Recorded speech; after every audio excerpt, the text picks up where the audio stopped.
Illegal buildings. Lagos is victim of its own development, Commissioner. The Lagos State Commissioner for Environment and Water Resources, Tokunbo Wahab, said the recent crackdown and demolition of illegal structures across Lagos State was an indication that the state is a victim of its development.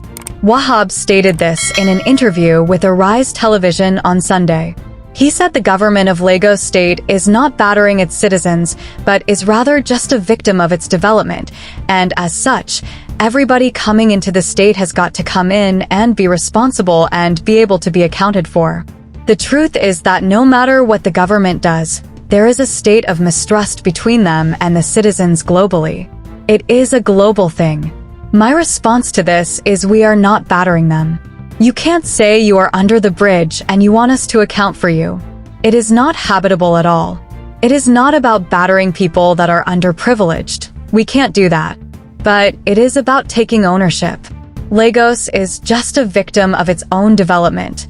Speaking on the incident that led to the recent demolition of the illegal underbridge structure at Dolphin Estate Ikoyi, the commissioner said a whistleblower alerted authorities about suspicious activities under the bridge, and following the tip-off, investigations uncovered a network facilitating illegal tenancy arrangements, with individuals, including women and young people, being exploited. The past few weeks and months, the state made a policy that we shall reclaim all our ungoverned spaces, and we started with Ijora under the bridge, under the National Theatre. From there we went to Apongbon, Obalend, then a whistleblower called our attention last week Wednesday. He said he was jogging and heard voices under the bridge. He didn't even stop. He slowed down and peeped in, took a video, and sent it to my social media handle. Right there and then, I had to inform the governor that something was happening there and that we had to go, and he approved, and the rest they say is history. What is not history is the fact that we have declared the ringleader wanted, because somebody somewhere has been collecting rent and giving out spaces to individuals, women, and young people, and we have said to him that the long hand of the law shall surely catch up with him, no matter how long it takes us. He said efforts are underway to repurpose these spaces for beneficial use. We are also trying to put these spaces to functional usage. We have an agency called Glasspack. The role of that agency is to put these ungoverned spaces to proper usage by citizens. The one at Ijora, a design has been approved, and it's a CSR by a Lagosian who believes we can turn it into a football pitch and have some other games in there.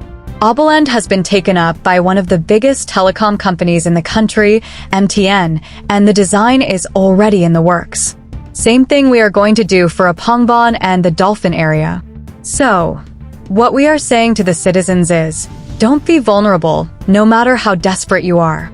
If you have the means to pay 250,000 naira for a small space under the bridge, you don't have to be in Ikoyi. You can go and live outside the island, or where you can pay for rent for decent accommodation. We were even there yesterday, and it was very emotional. We saw 3 young kids, and I spoke to my colleague in the Ministry of Youth and Social Development. I told him to take them to our homes, and I would be personally responsible for them from now till they go to university and graduate, and that for me is the path and way to go as a state. We are profiling each one of the tenants. I am not the one who will perform that duty. The agency under which they were arrested is profiling them. With the profile, they are going to remove those that were just there and then take the criminal elements or suspects to court on Monday. Wahab said several notices were referido the demolition as well as engagements with major stakeholders. I don't demolish properties. I remove contraventions on the right-of-way of the drainage system or the canal concerning mend. In 2021, my predecessor in office served them a notice, and they had engagements that ran into months and years. In November 2023, we called a stakeholders meeting. We served notices before then and even marked buildings on the right-of-way, and they came to my office and we had a meeting, played the video, and they did admit that they were on the right-of-way, but pleaded that we reduce the right-of-way. On the issue of notices, they have been served enough notices. We served in 2021 and renewed again in 2023. That is about 6 months ago. In my first life, I was a lawyer and notices are the first of every activity and we have served them and I am sure of that. If they have a genuine claim, they have the means to ventilate that claim and that is the court of law. The executives have done what they believe is overriding public interest. On government plans to curb the reemergence of illegal structures in the future, he called on citizens to collaborate by reporting illegal activities, emphasizing that the collaboration will aid the government in being accountable for the people. We have ramped up the capacities of our enforcement units, so they have to start pinning down officers in every area where we have ungoverned spaces, and then we are relying on the citizens to take ownership and trust the government to do the right thing in the sense that when you whistle blow, the government will take steps of actions. Concerning those people who have no business to be where they are staying, what we are trying to push back in Lagos here is for us to be able to account for everyone that is in this space. For the sake of the generality of our citizens, if you come in and you are staying under the bridge, how do we plan for your education, for your health, and for our infrastructure to take care of you? If you are under the bridge, nobody can make plans for you.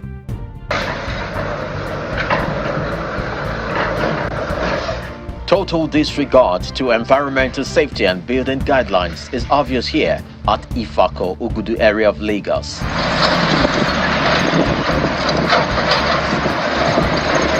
The Lagos State Ministry of Environment and Water Resources is demolishing some structures built on canal path, affecting free flow of water.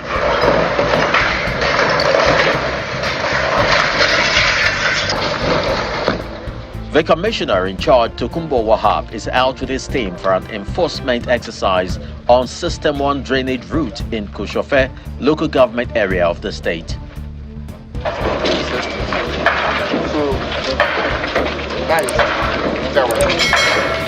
Sholuyi in Bagada area is the first stop where some of the structures have been partially demolished. Affected residents have moved their belongings out. Government insists that the buildings must be brought down because they are not safe for habitation. You stop them from doing the construction. I have no power to stop them. But I told them.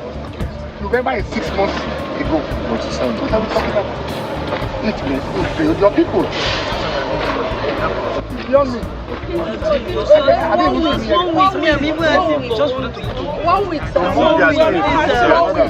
Next up is Arowo Jobe, Sheung Oni Close, Maryland.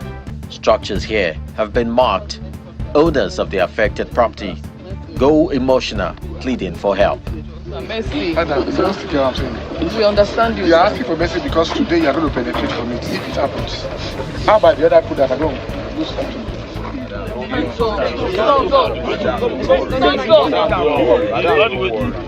The inspection tour continues at Odoyalaro or Jota Canal. From there, the team moves to Mende Villa Estate, Maryland, where the developer and the commissioner argues over the approval of the estate affecting System 1 drainage, a matter that has been on for over 10 years. If a secondary collector can't even be 2 meters, it will be 6. No, just to coming meet the alignment. Wait. This is a major primary channel. If it's a secondary collector, they won't even tell you to take 2. It will be 6. What I suspect, I don't understand what I'm saying. I know what I suspect. They won't even have said to you that you take 3. For a primary collector like this thing Lagos State is using now, is different from what they used that time. I will tell you one of my experience too. When we had issue on this Pasubi revocation, they said Pasubi revocation stop at the ED. After about 8 years, they moved that Pasubi revocation to almost around 200 meters. I suffered that with land also. They said they changed something. Something changed. Why is it changing and it's affecting us? So that yes. Has not changed. I'll tell you for a fact, this is the right way that was recorded in 1974. This one. But I'm coming now, 1974. It has not changed. You know why they can't alter it? The whole of mainland will get flooded if they alter this system to one. To move by about 6 and 7 meters. The same thing now that they gave us. I say 6 or 7 meters. What is it close to this? It's closer to the canal. It can't be close to this particular channel. Okeafa Canal System is the final stop. Heap of refuse has completely blocked the canal. The commissioner says the refuse will be removed, emphasizing that there is no going back on demolition of houses blocking the drainage. Government have to do what they have to do. So we've said to them, it's 140 from the embankments, but we want to see if we can put a human face to it, if possible. If we can do that, we'll let them know in the next few hours. As it is, we are pushing forward with enforcement for the right of way for Uduyalaru. Residents of Lagos State have been advised to obtain all necessary approvals from all ministries involved in building, including the Ministry of Environment, to avoid demolition. Thanks for tuning in to Smart Okason TV show. Keep exploring, stay curious, and never stop getting the latest information happening around. Don't forget to like, comment, subscribe, and share to keep the intellect flowing. Until next time, keep sharpening and be smart.